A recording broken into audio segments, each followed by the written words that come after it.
Hola a todos y bienvenidos a otro Coffee Break con Punt de Vista.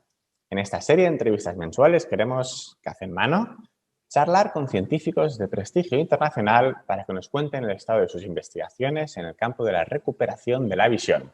De esta forma, como decimos siempre, queremos acercar la ciencia a la sociedad y a la vez la sociedad a la ciencia. Nuestro café de hoy lo compartiremos con alguien que nos hace mucha ilusión traer hoy aquí. Hay gente que piensa mucho, hay gente que piensa profundo y luego hay gente que piensa diferente. Y nuestro invitado de hoy, el neurocientífico israelí Dr. Amir Amedi, es sin duda de este tercer grupo. El Dr. Amedi se pregunta, ¿realmente vemos con la vista? Al fin y al cabo, muchos animales han desarrollado otras formas de ver y las personas que sufren ceguera o una pérdida de visión severa demuestran diariamente que pueden suplir la carencia visual mediante sus otros sentidos. Así que, ¿por qué, en vez de intentar recuperar un sentido que está perdido, no aprovechamos los restantes, que sí que están operativos, para completar la percepción sensorial? Así que, partiendo de este planteamiento, el equipo del Dr. Amedi ha desarrollado un sistema para escuchar imágenes y para tocar sonidos. Voy a dejar que sea él quien nos cuente cómo es esto posible, pero quiero remarcar dos resultados de este trabajo. El primero es que la visión que se consigue mediante su sistema de escuchar imágenes, EyeMusic, es hoy sensiblemente mejor que el que han demostrado las aproximaciones al problema mediante chips de retina o chips cerebrales a día de hoy. Y aunque podría pensarse que hablamos de visión, pero que escuchar imágenes no es exactamente ver, su trabajo demuestra mediante escáneres de actividad cerebral que personas ciegas entrenadas en su sistema activan exactamente las regiones cerebrales que se asocian a la función visual. Y el segundo es que sus resultados chocan frontalmente con la interpretación clásica de la estructura funcional del cerebro. Sus sorprendentes conclusiones ponen en jaque la visión académica clásica y muestran que la plasticidad de la red neuronal que forma nuestro cerebro es aún más maravillosa y aún más potente de lo que pensábamos. De hecho, para profundizar en sus investigaciones, el equipo del Dr. Amedi acaba de estrenar un nuevo centro, el Baruch Ichber Institute for Brain Cognition and Technology, en el IDC Interdisciplinary Center en Herzliya, al norte de Tel Aviv. Así que, adelante con el Dr. Amedi y que nos cuente dónde podemos llegar con todo esto. Hello, Amir. Hi, hola. Hola, ¿qué tal? Yes, I can hear you well. Well, thank you very much for coming here and for sharing a cup of coffee with us. I hope you brought a coffee with you. I did. Let's toast at the camera. We always do this here in the camera. Cheers. Okay, how's everything? How are you doing? I'm doing great. Very happy to be here and chatting with you after some very nice memories. I think maybe my last trip before Corona started was to Spain. Because we have to say on the record that we met each other on Bilbao on a very nice congress we had on, I think, October 19, maybe, November 19, something like that. Something like this. Yeah. So the core of your work, you talked to us in Bilbao and also in Barcelona before that, is sensory substitution. So you study how we can use operative senses to bypass others that are like not working or damaged. Yeah, so you talk about hearing images. How is that possible? So first of all, we can imitate nature. You know, in evolution, many animals, either that went underground or that lives in caves or in the sea, which is dark in the night, and also in some conditions, animals developed by hundreds of thousands and tens of thousands of years, developed alternative systems to encode very exact shapes, not just something general location or very exact shapes to capture. So when I was hearing about the amazing work of Dr. Paul Bacharita, which had this vision, he was the first to think about transferring information from one sense to the other. In his case, he transferred from vision to touch. I thought like that's an amazing idea, but I knew that from studying the senses in the brain that the auditory system is much higher capacity. It's more complex, and also right? it have more. You can put more information in every second in it. So that's one thing. And the second thing is that you don't need to create very expensive device. From all the work we did based on basic science with visually impaired, we know this is a big limiting factor.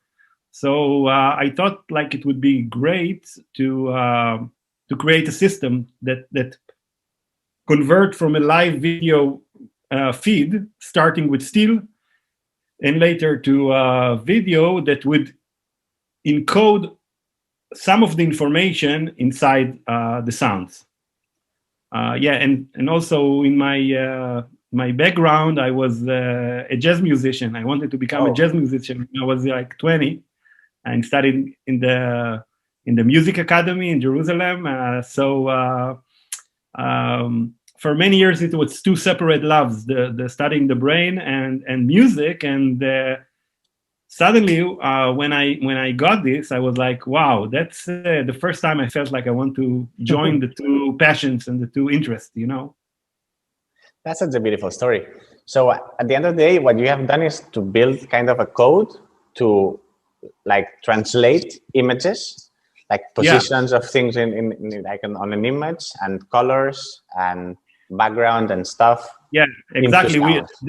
Exactly. The third component was that I knew that most of our receptors, the cone receptors in the eye, are actually color. And I thought that music, you always talk about colors in music and different music instruments. So I felt like it's all came to place. But the difficult part is to understand how can you put visual information inside sounds, right? Actually, it sounds very difficult, but the basic principles are not that complex. We can dive into them in a second.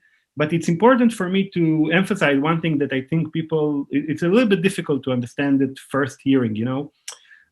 Usually our auditory system is associative. There is no shape information in the sounds. So for example, you know, cats do meow and dogs do woof woof, yeah?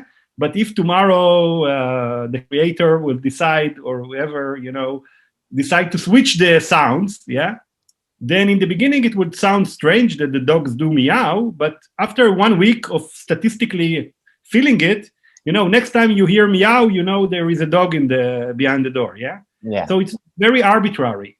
What we wanted to do is create a system that translates any image and not create a different sound to each object, but to create a general system that build the image pixel by pixel by the sound. So how can you do something like this? You need to create, first of all, you need to realize that there is a hierarchy. Most of the information is in the visual system, then the auditory, then the touch. So we will have to lose some resolution. So we decided to keep the resolution at about 1,500. Why? Because this is the resolution that will enable me to know, in most cases, that, you know, this is you when I see your image. Yeah. I think it's important that this resolution is higher than the one achieved today, but the best like processes of like retina chips and brain chips. So we're talking about more. So it's about an order of magnitude more. Yeah. But it's more than this. We will get. I guess we can talk about it later after we understand the principles. But the main thing is that regardless of the resolution issue, getting a peripheral resolution of 1,000 or 2,000 is just the first step. The second step is to retrain your brain to understand the input. And it's true in sensory substitution. That makes sense because we didn't learn to see with sounds. But working with prosthesis patients, for example, with Professor José Sahel from Institut de la Vision Paris, also, retinal prosthesis patients need about a year of training their brain, even more. Yeah. Which is, you know, on one hand, the feeling of light is immediate, but on the other end, one thing that is underappreciated is that our brain needs to go through some transformation, some plasticity, some change to understand this information, because it's not coming in the way that evolution give us vision usually. But we can talk about it later. First, let's talk about how can you hear with sound. So, of course, I cannot teach you in 2 minutes or 3 minutes, but okay. I will do my best to give you just the gist of it. Okay. So the gist of it is that we have like a radar. We scan the image from left to right. We transform each pixel into a sound. Okay. So, for example, and high pixels have high pitch sound in a pentatonic scale, in some music scale. Yeah. And as we go down, the note goes down. So for example, a diagonal line in this side will be and a diagonal line in the other side would be So we can start building the understanding from dots to lines to more and more complex images. By the way, our visual system, we build all of our training based on the physiology of the brain.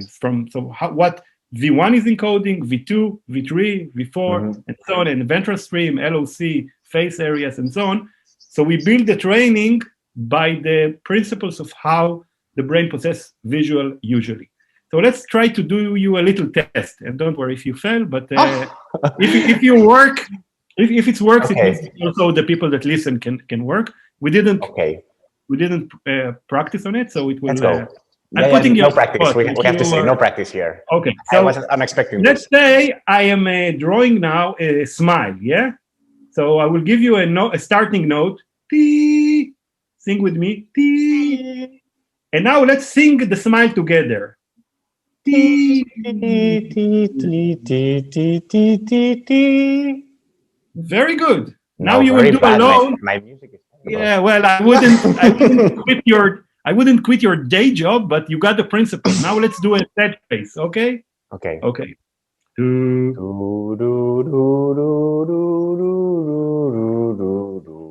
Very good. And if it was going very up, like this, a sharp smile or a curve, let's try to do this. A very sharp one, like this? Yeah. Exactly. So you got it. We can draw. By the way, one of the things we develop is a system to teach math, equations, and science to blind using this, because it's relatively easy, to draw. And after that, basically, this is the first lesson, and we built an online system that teaches, which is adapted to hearing impaired, about 40 lessons. So they can reach from doing very simple lines and combinations like we did now, all the way through our most recent work is that people could recognize comics faces like Simpsons and, Wow. And we study the brain using it and see and show, we can talk about later, that before training, there is no activity in the visual system. And as they train more and more, they awaken. They actually activate when they recognize the things, and when they recognize the images through sound, and when they see, for example, a face, they activate the face area, and when they read something, they activate the reading area. So it's very interesting. I think that's a very important result of your work, reading your papers, is that when you do this kind of things. When we start with this musical auditory system and we monitor the brain, what we see is activity on the auditory parts of the brain. Right. And after training and training and training, we begin to see activity on the face recognition part when you present me a Bart Simpson face. Yeah. Right. Exactly. What is even more interesting is that our algorithm takes any image, reduce it to 1,500 pixels, and then transforming it to sound. So all the information now is in the sound. The last part we didn't talk about is that if we want to draw a smile in different colors, let's say I'm putting different lipstick. I wouldn't do it, but my daughters probably will. You made me sing. I think you could do that. Next time. Okay, next time. So we can draw the smile with different music instrument. And each instrument corresponds, we always keep the mapping the same. So now we can also do colors using it because it's different timbres represent different colors. Now, what is really cool is that when we scan the brain of blind people, in all of them, we see a very interesting phenomena. In the beginning, they listen to the sounds and they get activity in the auditory system. But after some training, we see the activity in the auditory system remains in A1 and all there is around it, but the activity starts to go in the direction of the occipital cortex, which is the seeing system. And as they train more and more, there is more and more activity in the ventral stream, the dorsal stream, all the way up to V1.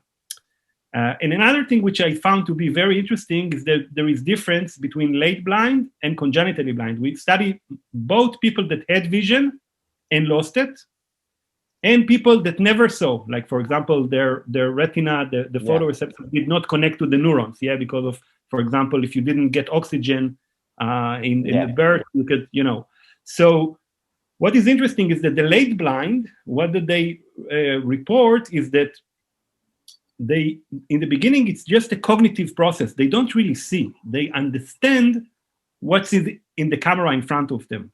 But as they use more and more the system, they start to activate more and more the visual cortex, they start to have more and more visual hallucinations. So what do I mean is that they will look on a cup or on this iPhone or these glasses and build the image in a couple of seconds, and suddenly they will have the image of the glasses or the cup popping in their mind eye.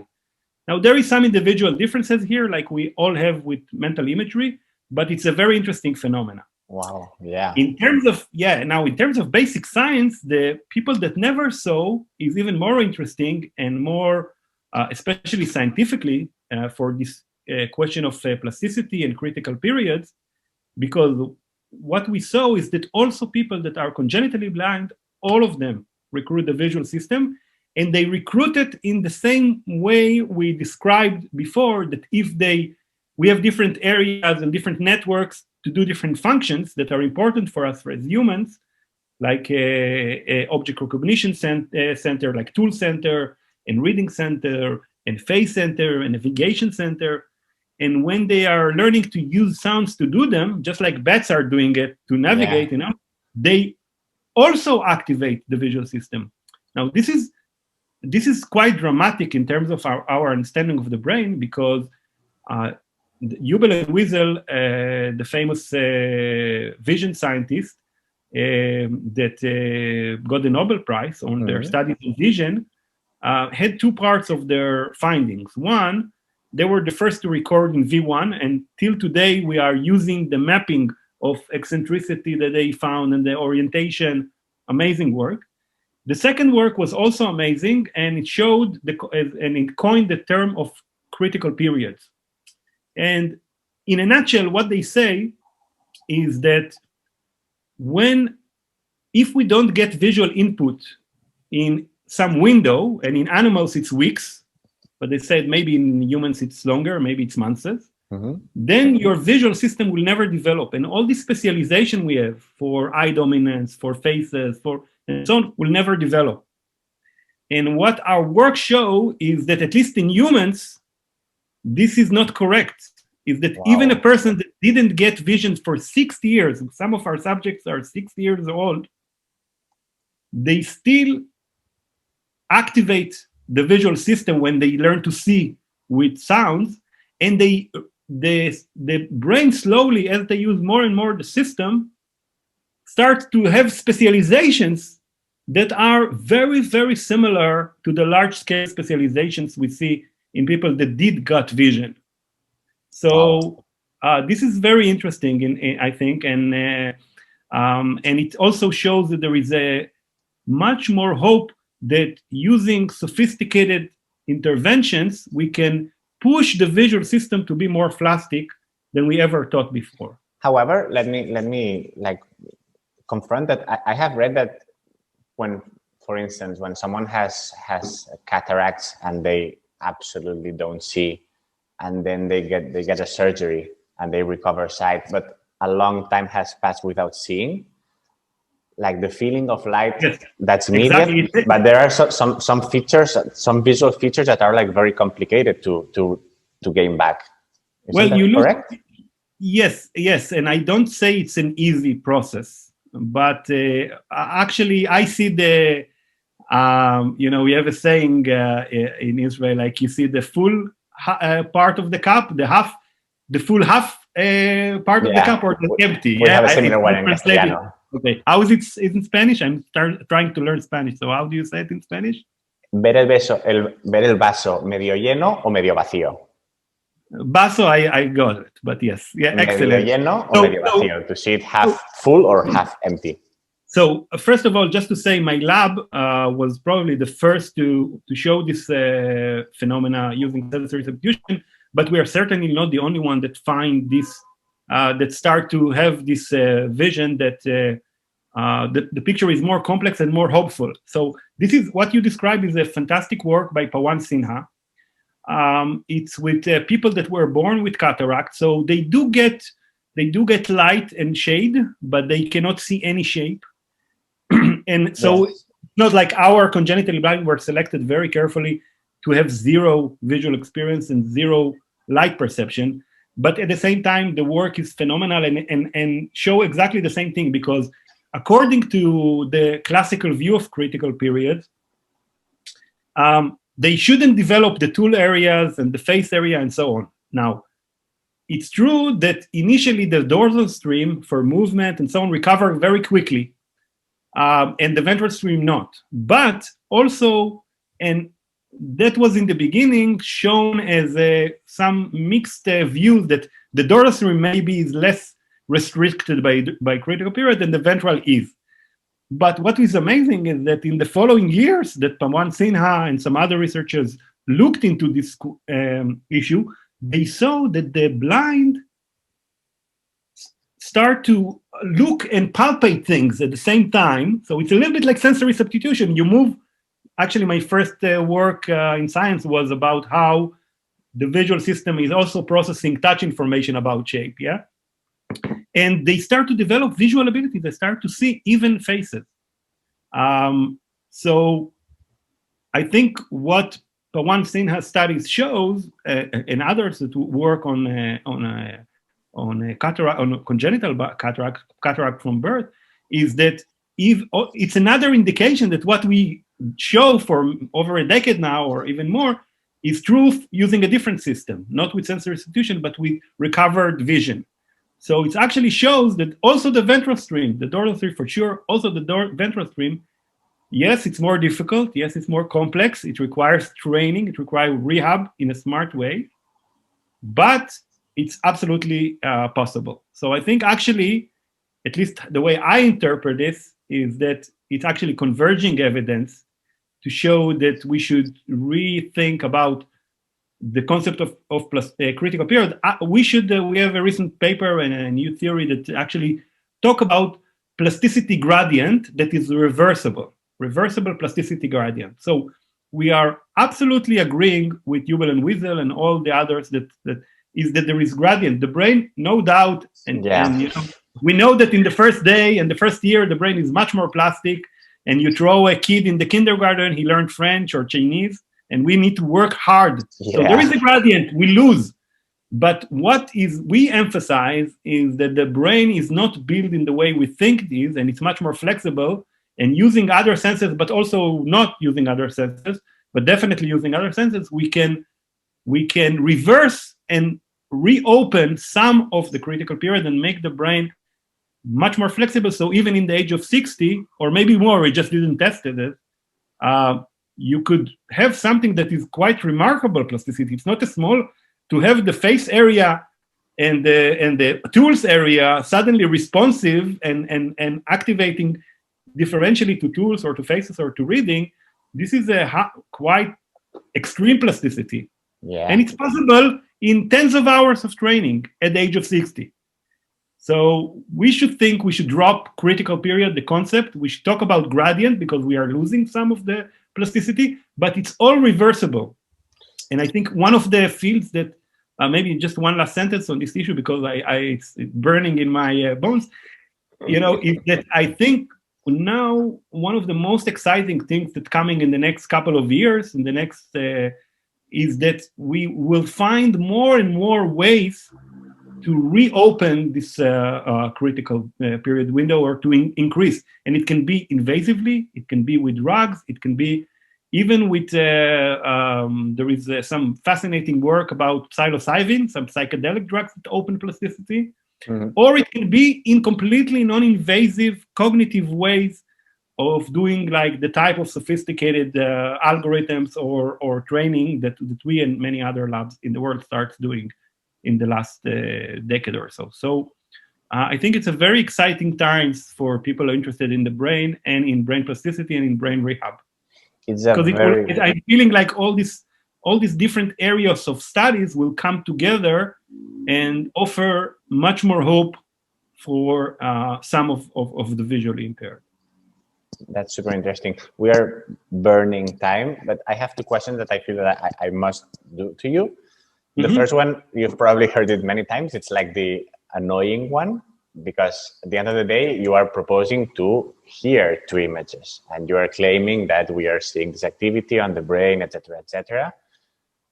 But it can be like asked, like whether this is real vision or not. Like, what would you say to that?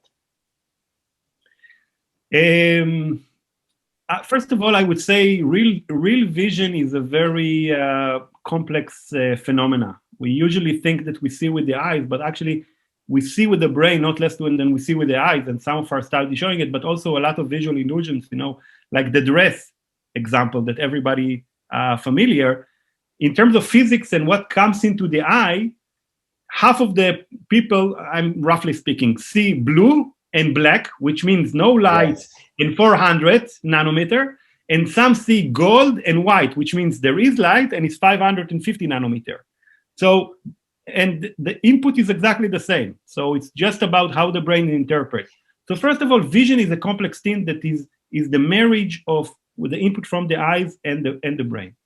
Now, I would say that right now, the level of vision that we're providing is, first of all, for congenitally blind, I have no clue what they experience and to compare it to vision. Because we don't know what do they feel, what do they experience. It's a completely novel experience, but congenitally blind are very interesting in terms of the basic science, but also they are the most adaptable. Most of the people, over 95%, are late blind. And here I think the picture is very interesting in terms of your question, because what we see is that when they start, this is a very slow vision. It takes you several seconds to process one image that is not too complex. It's low resolution. We talked about the resolution already. Yep. It's very demanding cognitively. And the feeling of what they describe is that they understand what's in front of them, but they don't see it.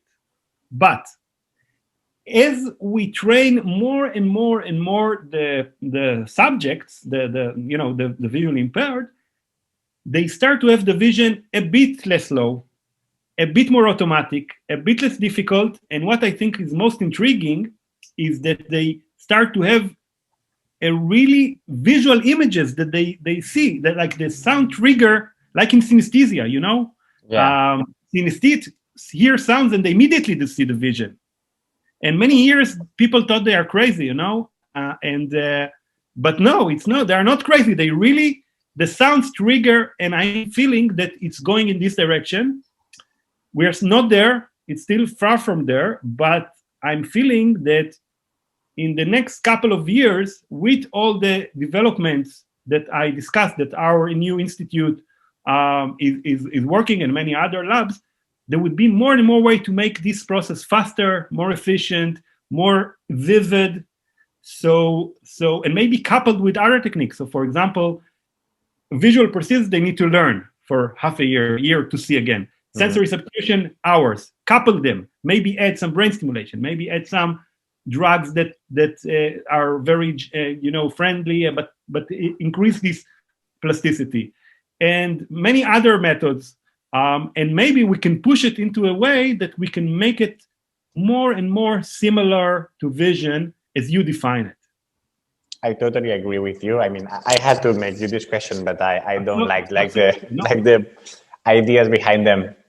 And at the end of the day, no one asks this when someone places a chip directly on the brain, and the phosphenes you have are like quite far away also from real seeing. No, I think this is very promising. Like it's a very important field. It's a very important venue to go. But the phosphenes are not enough. Even if you put it directly in the brain or put it in the eye, you need to make the brain to learn this new language, just like it learns the new language of EyeMusic. Paradoxically, it's much easier to learn the language of the music than of the electric stimulation. Yeah. Why it's a topic for another conversation. Okay. But we won't do it here. But I think that both these lines of how we push the plasticity and how we push the rehab and use all the other senses, for example, and other approaches, and the development of the technology of invasive approaches like the prosthesis that will have higher and higher resolution, that would improve the way they teach how to, like, they would come together to offer opportunities together or alone to more and more people. Okay. But it's not easy. It's it's not easy. It's a matter of the whole humanity working on it. So, okay, let's say I like it, I buy it, I want it. What is the development state of the EyeMusic? I mean, can I buy it somewhere and install it in my line? The EyeMusic was funded and I'm a scientist. I'm not an entrepreneur. Yeah, so we developed it in the lab. We give it we can download for free from. I need to check if at the moment, but it is in principle available for free for App Store, Android, or on our lab website, Brain Vision Rehab. Just enter there and you can experience it and train on it. So this is the status of it. I think like a smart way to go would be to couple it with artificial intelligence that will, like AI, that will tell you what you see. So the training can be done independently. Right now, this is the state of things.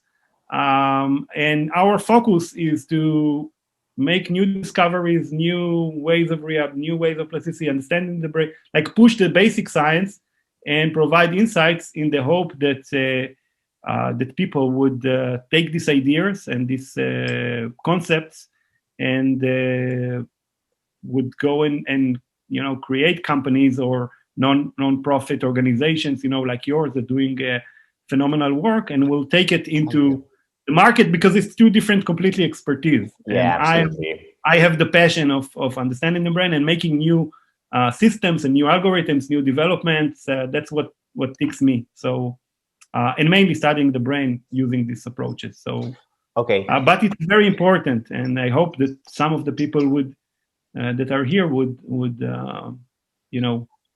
hopefully and join this effort. This coffee break are also for popularizing like your work and trying to help you do this technological transfer as well to other people, not only to patients and affected people, but also to people that may want to take use of what you have done on an academic perspective and put it like kind of on the market. Okay, we always finish with the same questions to everyone, and now I am not addressing you like to Dr. Amedi, the neuroscientist, but Dr. Amedi, the expert, on the scientist expert, let's say, okay? Mm-hmm. So when we do these interviews, we do not only want to bring you scientists closer to people. Sometimes you're a bit far away. You're a super nice guy, but sometimes it's difficult to do this link. But also we want to bring people closer to scientific research. No? At the end of the day, in our opinion, the human exploration and discovery of the unknown, which is the main goal of science, is like a table that has, let's say, 4 legs. One is you researchers.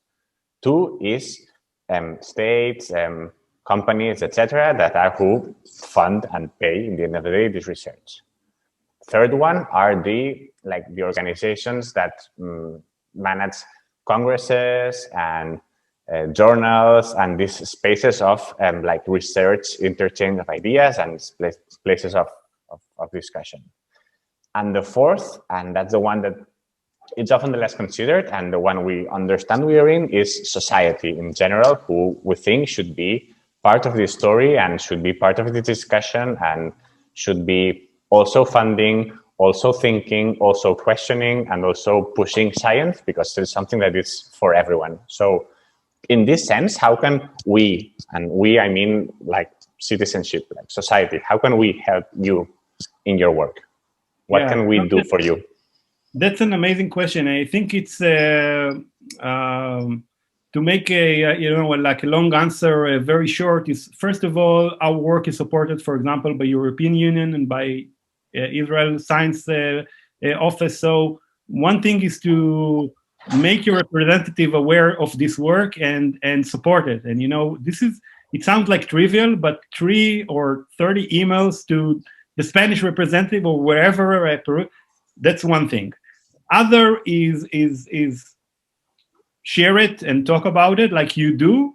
You never know where is the next connection. So, for example, all the work I'm doing right now is supported by the vision of someone from Peru, Baruch Ifcher, that decided this is important, and together with the vision of Professor Uriel Reichman, the president of IDC, brought it together and really building us the best facilities and help us to bring the brightest people from Europe and from Israel to do this work. And sometimes, I had like the most bizarre connections. You talk with this and this talk with this guy, and suddenly you find yourself in this place talking with this guy that will make you, have the abilities to attract the right people to dream big. So I think all of these components, first of all, do only whatever you feel, you feel like supporting and you feel passionate about.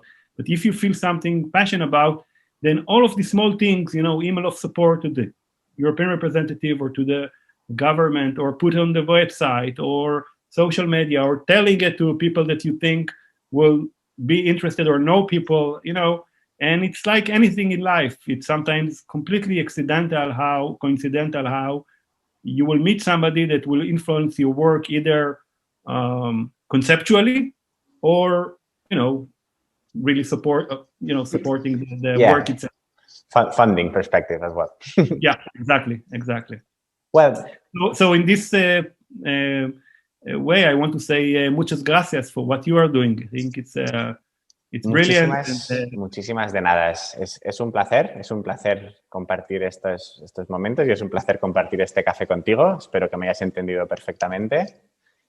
So thank you very much for this coffee together. I really hope you the best. You can count on us, on me personally, and on the Punt de Vista Foundation and our community for anything you need here in Barcelona. We hope soon borders will be open again, and we are very looking forward to having you back here in Barcelona. We had a very nice time together 2 years ago, and really looking forward for the next one. You owe me a visit to Tel Aviv soon when you can. And we'd love to host you in the new Institute for Brain, Mind, and Cognition, Brain, Cognition, and Tech, sorry. And it should be great to combine, deep thoughts and discussions together with enjoying life. I will like to do both in Spain and in Israel. Yeah, I will train my musical skills for the next one. I wasn't expecting this one today. Singing, you should take some lessons from some singer, I will. Thank you very, very much. I'm just kidding. I'm as bad, but it was fun. It was really fun. Bueno, pues muchísimas gracias and bye-bye. Adiós.